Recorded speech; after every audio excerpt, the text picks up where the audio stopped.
Hi friends मो स्वप्ना आपण मानक स्वागत करुच्ची स्वप्ना किचन को। आज मु आपण मानक पई नै आसी केन्द्रापड़ा प्रसिद्ध पोटली पिठा रेसिपी। ये बहुत टेस्टी लगी थाए खाइबा पई। आपण माने घरे निश्चय ट्राए करंतु।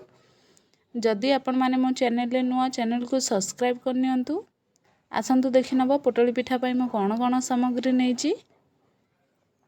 एठी मु नडिया कोरा नैची, आवश्यक अनुसार पानी नैची, अट्टा नैची, मैदा नैची, आधा चामच गुजराती गुंड, आधा चामच गोलमरीच गुंड नैची, किछि गुड़ नैची, आधा चामच लूण नैची। पिठा छाणीबा पई मु तेल नैची। प्रथमे आमे गोटे कढ़ई को गरम करनवा, सेथिरे आमे गुड़ देई दबा आ गुड़ को भल भाव मेल्ट करनवा। देखंतु गुड़ एठी मेल्ट हो गलानी। एबे आमे एथिरे नडिया कोरा दे दबा। गुड़ सहित नडिया कोरा को भल भाव मिक्स करनवा। देखंतु किछि समय परे एठी कलर चेंज हो गलानी पुरर। एबे आमे एथिरे गुजराती गुंड आ गोलमरीच गुंड दे दबा आ 2 रु 3 मिनिट पई याकू आमे गोळेई नबा। देखंतु पूरा हम रेडी हो जाईची। एबे आमे गैस रो फ्लेम ऑफ कर दबा। एबे आमे गोटे बाउल नबा, सेथिरे मैदा दे दबा, आधा चामच लूण दे दबा, अल्प अल्प करी पानी दबा आ गोटे भल स्मूथ बैटर तैयारी करनबा। देखंतु बैटर रो कंसिस्टेंसी आपण माने एई भली रखिबे, बेसी मोटा किंबा पतला करिवेनी। बैटर हम रेडी हो जाईची। एबे आमे गोटे तावा गरम करनबा आ सेथिरे अल्प टिके तेल दे दबा। तेल को एमती चारि पाख जंग लगेई नबा।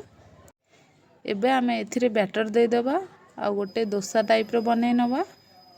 देखंतु एई भली गोल भाबरे गोटे पिठा कर नेबे, जेमिति कि आमे चकुली पिठा करू। देखंतु किछि समय परे यार ऊपर भाग सुखी गला परे एबे आमे मझिरे पुर दे दबा। मैं एठी 2 चम्मच पुर देइछि। देखंतु एई भली भाबरे याकू आमे 2 पट साइड प्रथमे उल्टे नबा, तापरे आउ 2 पट साइड उल्टे नबा। देखंतु पिठा हमर रेडी हो जाईची। याकू आमे गोटे प्लेट को काढी नबा। मु आपण मानकू आउ गोटे पिठा करिकिना देखौची। सेम प्रोसेस रे प्रथमे अल्प टिके तेल देइकिना आमे गोटे पिठा करनबा। ता मझिरे पुर देई दबा, चारि पाख जाक बंद करनबा। सेम प्रोसेस रे आमे सबतक पिठा करि नबा। एबे आमे गोटे बाउल नबा आ सेथिरे अट्टा देई दबा। मु मैदा जेति नैथिली सेति अट्टा नैची। एबे आमे एथिरे गुड़ देई दबा। आपण माने जेति मिठा खाइबे सेति गुड़ यूज करिवे। अल्प अल्प पानी देइकिना गोटे भल स्मूथ बैटर तैयारी करनबा। देखंतु बैटर रो कंसिस्टेंसी एई भली रखिबे, बेसी मोटा किंबा पतला करिवेनी। बैटर हम रेडी हो जाईची। एबे आमे नेक्स्ट प्रोसेस को जिबा। एठी गोटे कढ़ई रे मु तेल गरम कर नैची। एबे आमे पिठा को से बैटर रे बुड़ेई दबा आ पिठा देई दबा तेल रे।